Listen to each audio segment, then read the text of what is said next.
Welcome to Passion Travel. Join us as we explore fascinating destinations, uncover hidden gems, and embark on unforgettable journeys. Subscribe now and ignite your passion for travel. Frites, Belgian-style fries, often served with a variety of sauces. Belgian-style frites, fries, you'll need the following ingredients. Ingredients: potatoes, choose a starchy variety like russet or bench for the best results. You'll need about 1.5 to 2 pounds, 700 to 900 grams, of potatoes, depending on how many servings you want. Vegetable oil, for frying. Canola, sunflower, or peanut oil works well.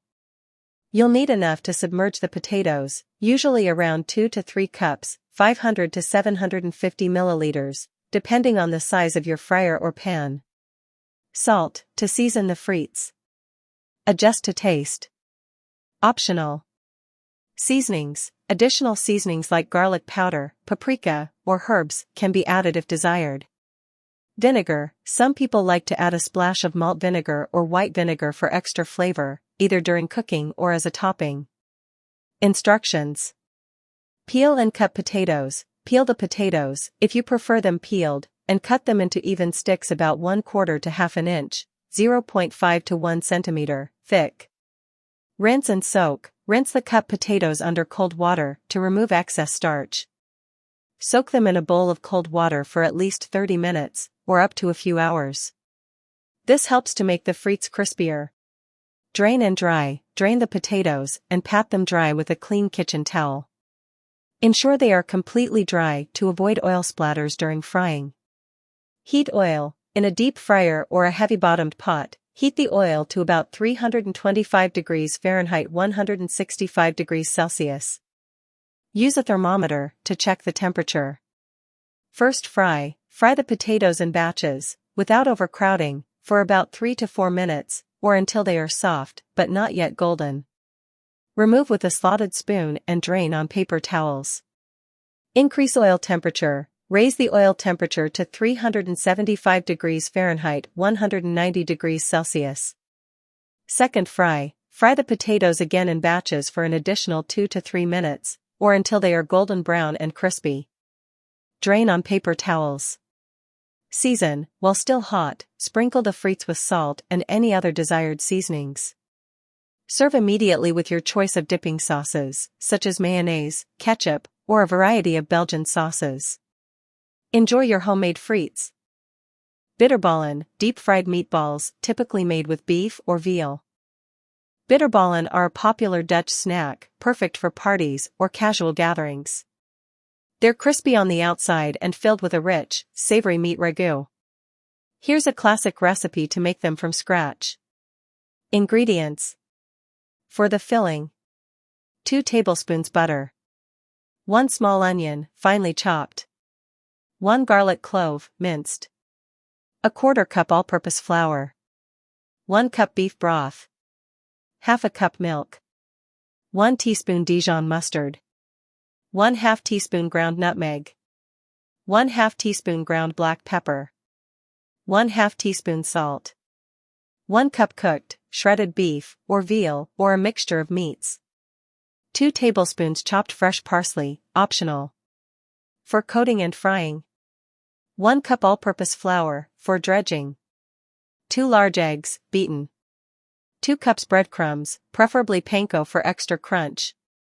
Vegetable oil, for frying. Instructions. Prepare the filling. In a medium saucepan, melt the butter over medium heat. Add the chopped onion and cook until softened and translucent, about 5 minutes. Add the minced garlic and cook for another minute. Stir in the flour and cook for about 2 minutes to form a roux. The mixture should be golden but not browned. Gradually whisk in the beef broth and milk, ensuring there are no lumps. Continue to cook until the mixture thickens and starts to bubble. Add the Dijon mustard, nutmeg, pepper, and salt. Stir in the shredded meat and mix well. Cook the mixture for another 5 minutes, allowing it to thicken further. Remove from heat and stir in the chopped parsley if using. Transfer the mixture to a bowl, cover, and refrigerate for at least 2 hours, or until it's firm. Form the Bitterballen. Once the filling is firm, use your hands or a small scoop to form the mixture into small balls, about 1 inch in diameter. Coat the Bitterballen. Place the flour, beaten eggs, and breadcrumbs in separate shallow dishes. Roll each ball in the flour, then dip into the beaten eggs, and finally coat with breadcrumbs, pressing gently to adhere. Fry the Bitterballen. Heat vegetable oil in a deep fryer or a large, heavy-bottomed pot to 350 degrees Fahrenheit 175 degrees Celsius. There should be enough oil to fully submerge the balls. Fry the Bitterballen in batches to avoid overcrowding, cooking them for about 3 to 4 minutes or until golden brown and crispy. Use a slotted spoon to remove them and drain on paper towels. Serve. Serve the Bitterballen hot, with mustard for dipping if desired. Frikandel, a Dutch snack, similar to a skinless sausage, usually served with mayonnaise, ketchup, or curry sauce. Frikandel is a popular Dutch and Belgian snack, often enjoyed as a quick meal or late-night treat. It's a kind of skinless sausage made from a mixture of meats, seasoned and then deep-fried. Here's how you can make them at home. Ingredients. For the frikandel: 500 grams, about 1 pound, ground beef. 250 grams, about 1/2 pound, ground pork. 250 grams, about 1/2 pound, ground chicken or turkey. 1 cup breadcrumbs. 1/2 cup milk. 1 egg. 1 small onion, finely chopped. 2 garlic cloves, minced. 1 teaspoon ground white pepper. 1 teaspoon paprika. 1/2 teaspoon ground nutmeg. 1/2 teaspoon salt. 1/2 teaspoon ground black pepper. 1/2 teaspoon dried thyme, optional. For coating and frying. Flour, for dredging. Vegetable oil, for deep frying. Instructions. Prepare the mixture. In a large bowl, combine the ground beef, pork, and chicken, or turkey. Add the breadcrumbs, milk, and egg to the mixture. Stir in the chopped onion, minced garlic, and all the seasonings, white pepper, paprika, nutmeg, salt, black pepper, and thyme if using. Mix everything thoroughly until well combined. It helps to use your hands for this, to ensure an even distribution of ingredients. Shape the frikandel. Divide the mixture into equal portions, about 6 to 8, depending on how large you want your frikandellen. Shape each portion into a long, thin sausage about 4 to 5 inches long and 1 inch thick. Coat the frikandel. Lightly dredge each frikandel in flour, shaking off any excess. Fry the frikandel. Heat vegetable oil in a deep fryer or large pot to 350 degrees Fahrenheit 175 degrees Celsius. You need enough oil to fully submerge the frikandellen. Fry the frikandellen in batches, making sure not to overcrowd the pot, for about 4 to 6 minutes or until golden brown and cooked through. Use a slotted spoon to remove them from the oil and let them drain on paper towels. Serve. Serve the frikandel hot, either as is or with your favorite condiments and sides. They're often enjoyed with a side of fries and a variety of sauces like mayonnaise, ketchup, or a special frikandel sauce. Stroopwafels, thin waffle cookies with a caramel syrup filling. Stroopwafels are delicious Dutch treats, consisting of 2 thin, crispy waffle cookies filled with a sweet, caramel-like syrup. They're delightful with a cup of coffee or tea. Making them at home requires a bit of patience, but it's worth it for the fresh, warm stroopwafels you'll enjoy. Here's a recipe to guide you. Ingredients. For the waffle dough: 1/2 cup unsalted butter, softened. 1/2 cup granulated sugar. 1 large egg. 1/2 cup milk. 1 teaspoon active dry yeast. 1/2 teaspoon ground cinnamon. 1/4 teaspoon salt. 2½ cups all-purpose flour. For the syrup filling: 1 cup brown sugar, packed. 1/2 cup unsalted butter. 1/4 cup dark corn syrup or honey. 1/4 cup water. 1/2 teaspoon ground cinnamon. 1/4 teaspoon ground cloves, optional. Instructions. Prepare the dough. In a small bowl, warm the milk slightly and dissolve the yeast in it. Let it sit for about 5 minutes until it becomes frothy. In a large bowl, cream together the softened butter and granulated sugar until light and fluffy. Beat in the egg. Mix in the milk and yeast mixture. Add the cinnamon, salt, and flour, gradually mixing until a smooth dough forms. Cover the dough with a damp cloth and let it rise in a warm place for about 1 hour or until it has doubled in size. Prepare the syrup filling. In a saucepan over medium heat, combine the brown sugar, butter, corn syrup, or honey, and water. Stir until the mixture is smooth and the sugar is completely dissolved. Bring it to a simmer and cook for about 5 minutes, stirring frequently until it thickens slightly. Remove from heat and stir in the ground cinnamon and cloves if using. Let it cool slightly before using. Cook the waffles. Preheat a waffle iron to medium heat. Divide the dough into small balls, about the size of a golf ball. Flatten each ball slightly. Place the dough in the preheated waffle iron and cook according to the manufacturer's instructions, or until the waffles are golden brown and crisp. This usually takes about 1 to 2 minutes. Assemble the stroopwafels. While the waffles are still warm and pliable, carefully cut them in half horizontally using a serrated knife. Spread a generous amount of the syrup filling on one half of each waffle and press the other half on top to sandwich the syrup inside. Allow the stroopwafels to cool completely. The syrup will set and become a delicious, gooey center. Serve. Enjoy the stroopwafels fresh, ideally with a warm drink. They're also great for storing in an airtight container for several days. Haring, raw herring fish, typically served with onions and pickles. Haring, or Dutch herring, is a traditional Dutch delicacy often enjoyed raw. It's typically served with onions and pickles, and eaten in a specific way, by holding the fish by the tail and taking a bite. Here's how you can enjoy and prepare herring at home. Ingredients: fresh herring, fillets, usually available at specialty fish markets. Chopped onions. Pickles, like gherkins or pickled cucumbers. Fresh parsley, optional, for garnish. Rye bread or crackers, optional, for serving. Instructions. Prepare the herring. If you're buying herring fillets, ensure they are fresh and have been properly handled. In many places, herring is sold pre-prepared and ready to eat, often vacuum sealed. If you have whole herring, you'll need to fillet and clean them. This can be a bit tricky if you're not familiar with fish filleting, so it might be easier to buy pre-filleted herring. Serve the herring. Arrange the herring fillets on a plate. Top with chopped onions. The amount can be adjusted based on your preference. Some people also like to add fresh parsley as a garnish. Serve with pickles on the side. Optionally, you can serve the herring with slices of rye bread or crackers to complement the fish. Traditional eating method. To enjoy herring the traditional Dutch way, hold the fish by the tail and take a bite.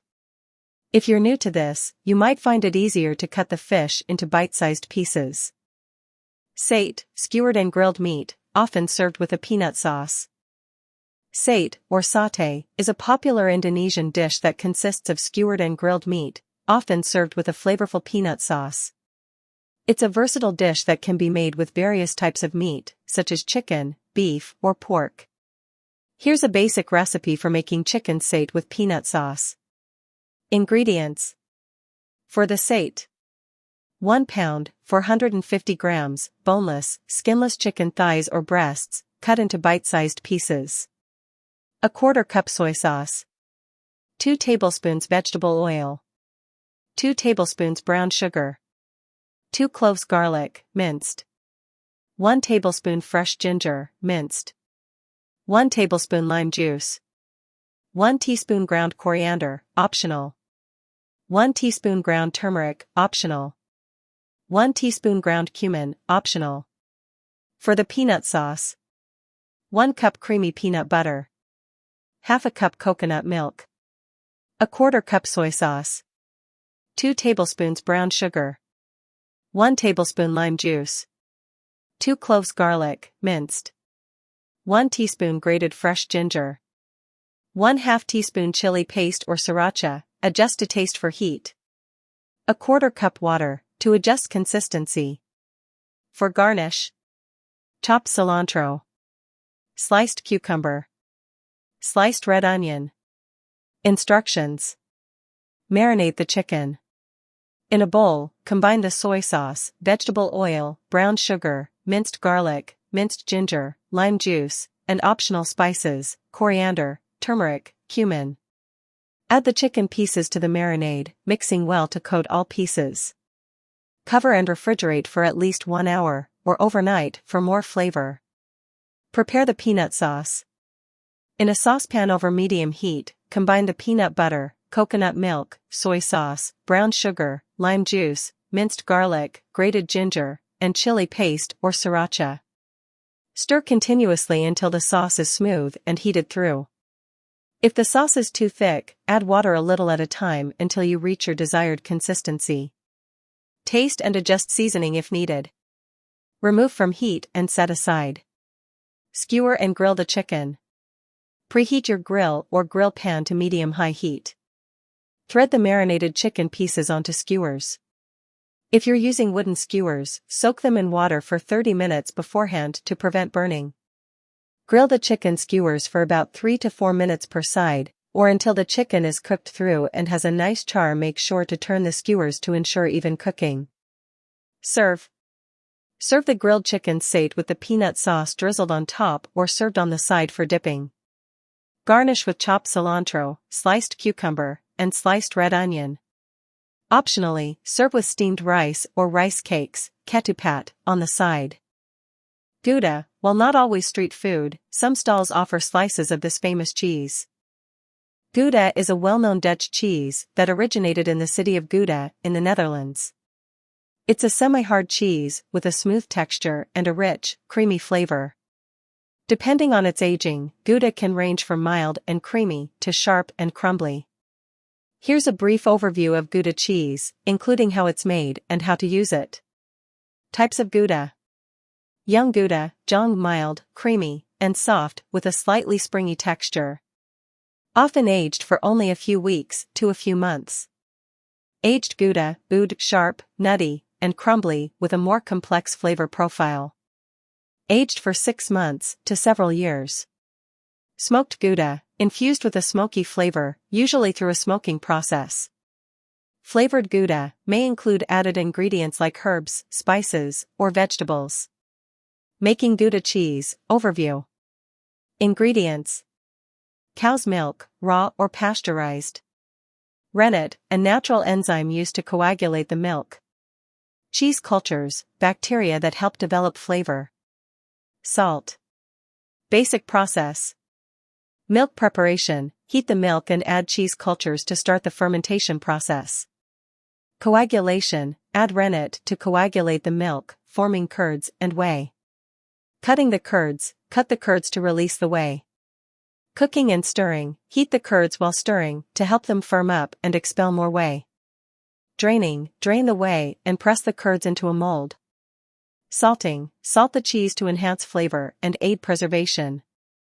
Aging, age the cheese in a controlled environment. The aging process can vary from a few weeks to several years. Using Gouda cheese. Cheese platters. Young Gouda is excellent on cheese platters, paired with fruits, nuts, and a variety of crackers or bread. Cooking. Grilled cheese sandwich, use Gouda for a rich, melty grilled cheese. Mac and cheese, aged Gouda adds depth of flavor to creamy macaroni and cheese. Soups, Gouda melts well into soups, adding creaminess and flavor. Baking. Gouda in pastries, incorporate Gouda into savory pastries, quiches, or as a topping for bread. Snacks. Cheese sticks, enjoy Gouda as a snack on its own or with some fresh fruit. Pairings. Gouda pairs well with fruits like apples and pears, nuts, and wines such as Chardonnay or Riesling.